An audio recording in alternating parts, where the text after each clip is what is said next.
வரலாற்றிலே தேசிய காங்கிரசிடம் மாத்திரம்தான் காணி வளப்பங்கீடு தொடர்பான ஆலோசனைகள் இருக்கிறது.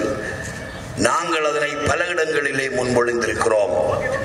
பல ஜனாதிபதிகள் அவர்களுடைய தலைமையில் நடைபெற்ற எத்தனையோ சர்வகட்சி மாநாடுகளில் தலைவர் என்று சொல்லுகிற ரவுஃப் ஹக்கீமும் இருக்கின்ற இடத்தில் நாங்கள் சொன்னோம், அலகுகள், மாகாண சபைகள், எல்லை கோடுகள் மக்களினுடைய பிரச்சனையை தீர்க்காது, அவைகள் சுதந்திரத்துக்கு வழிவகுக்காது. மக்களுக்கு போய் சேர்வதாக இருந்தால் இந்த நாட்டில் வாழுகிற ஒவ்வொரு சிறுபான்மை சமூகத்திற்கும் அந்தந்த அவர்கள் வாழுகிற அளவிற்கான ஆக குறைந்த வீதாசாரத்தோடு காணிகள் கிடைக்க வேண்டும்.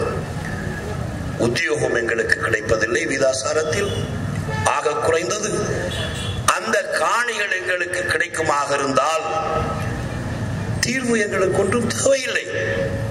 மட்டக்களப்பு மாவட்டத்திலே வாழ்கின்ற முஸ்லிம் மக்கள் அவர்களுடைய வீதாசாரத்திற்கு காணி கிடைக்குமாக இருந்தால் அதுதான் தீர்வு நமக்கான. இவ்வாறு பல விடயங்களை தேசிய காங்கிரஸ் மாத்திரம்தான் இந்த நாட்டிலே ஓங்கி ஒலித்து முறையான குரல்களை கொடுத்திருக்கிறது. செய்திகளை உடனுக்குடன் தெரிந்து கொள்ள உடனே சப்ஸ்கிரைப் பண்ணுங்க.